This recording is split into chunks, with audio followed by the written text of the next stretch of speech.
Hey everyone, hopefully you're having a good day. My name's Andy. My channel's Finding Value. Wanted to comment on something on Twitter. I was looking at this. It says, pound uranium. I got thinking with the EV revolution underway, billions of cars plugging into the electricity grid every day in the future. Well, we first got to get millions, and then tens of millions, and then hundreds of millions, and build. Can renewable energy provide all the electricity needed? Picture this. Millions of Teslas in California causing blackouts in the Arvo. So what we've experienced already, and this is my take on it, is that we have no good way of storing electricity. And what happened? We put all this renewable energy in. Of the areas that implemented renewable energy we'll call it the highest percentage of renewables, they have the biggest problems of blackouts and natural gas problems. What happens is they put natural gas as hubs, they connect up to these hubs, all this renewable, and they run it through that hub, and then they condition the format to AC and send it out. So what's happening is they're running the natural gas plants over time, and that's why we're drawing down inventories of natural gas down to very critical levels, and how we basically came about this high natural gas price is because we have no good way of storing electricity. Now, if they put in mandates, this is where it's going to get really funky. I don't know why they're doing this. God, sorry guys, this is just an absolutely horrible plan that they have. They're going to force all of these cars to be EVs. EVs means you're going to be dumping on more and more cars onto the grid. They're going to be plug in, plug in, plug in, plug in. That's if they can build it and they have the minerals in the ground to actually build all these EV vehicles when they want it. We're going to have shortages of minerals, something like cobalt shortage, nickel shortage, copper shortage, on and on and on and on. So one, they can't probably increase the amount of EVs to that extent because we'll have mineral shortages. But let's just say they do. Let's go with it. So they put all these EVs in there and everyone's plugging in. And they up the renewable infrastructure. So they're putting in more renewables, even though they're not renewable. I'll call them replaceables. So they're putting in all these replaceables where they have to replace them every 10 years or 20 years or whatever it is. And remember, the blades on the wind turbines get sandblasted through dirt in the air. The solar panels, obviously, they get sun faded. Their outer things, they have problems with dirt and stuff on them, which drives the efficiency way down. And if you have new panels, which are far more efficient than the old panels, well, why not just upgrade them, right? But I don't know if we can put all those in because we'll hit rare earth metals shortages. Silver could potentially go short. There's a whole bunch of things that we would go short if we tried to implement it in mass. But let's just hypothetically say that this thing goes through, all right? So we've got all these things. We built all these renewable energies.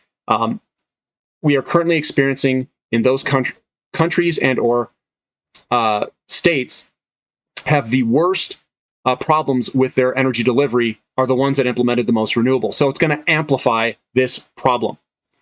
It's going to amplify it to the max. So we put more to plug in, and then we put more renewables in to generate. What are we going to do to store the electricity? And if we can't store the electricity, what are we going to do? Use our already energy crisis depleted natural gas, which is going up at record paces around the world? Are we going to plug in more coal? Is this all going to end up with actually increasing the CO2 emissions over time? I don't see how this... Usually what I like to do, this is with trading, this is with engineering, it's with anything that I do. You implement something and then you observe. And if you observe, whatever you observe, if it's going in the direction you want to go, then continue that direction. If it doesn't go in that direction that you want it to go, you slow down, you stop, and then you start asking questions. Why is this system not working properly the way I want it? So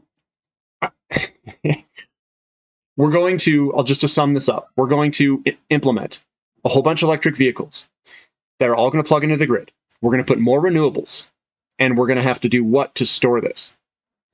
And remember, electricity from renewables is probably more expensive because sure, it may be cheaper on a solar panel, right, brand new, producing and just the solar panel, but you have to put it somewhere, you have to clean out the area, you have to kill that environment that it's going into, you have to look at these ugly looking things, put them all over the place, and the only spot that I think would be good would be on the rooftops of homes. But if you actually put them in these huge solar farms, they look absolutely horrible. Then you have no way to store the electricity. So I think it's going to amplify the problem, not make it better. But that's kind of my guess. Because right now they're using natural gas as the transition fuel when renewables are not generating power. So I don't know how this is all going to play out in the end. I think that they need to solve the problems first of storing electricity before they go all in. And I don't know if they're trying to do this on purpose and have it be this bad. I don't know. But there's a lot of barriers for the implementation of electric vehicles to be implemented in the quantities that they want when they want it. Worldwide, I've done a lot of research on this. EVs are still at very low penetration rates. They're probably going to be purchased in first world countries. And if you look at the entire mix of the world, gasoline consumption and oil consumption is still going up. It's still increasing for a good while. I don't think EVs will be purchased in the quantities needed to really make a huge dent in the next 5 years. Maybe the next 10 or 20 years, sure. I just think 5 years out, I think the lack of investment going into oil is going to be a bigger detrimental problem to oil production than the demand side is on the EVs and the destruction of any demand. The supply side's getting absolutely killed. And I think we're going to decline quite a bit on the supply side, causing a problem. We're going to see a shortage develop in the oil natural gas balance. And then we're going to start burning whatever we can because we get into a tactical mode, not a strategic mode where we're just trying to burn whatever we can find for whatever's the cheapest.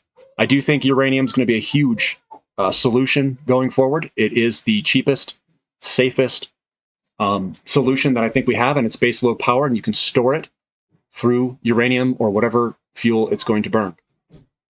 So I do think that's a very good answer to their problems. If you guys like this analysis, give me a thumbs up.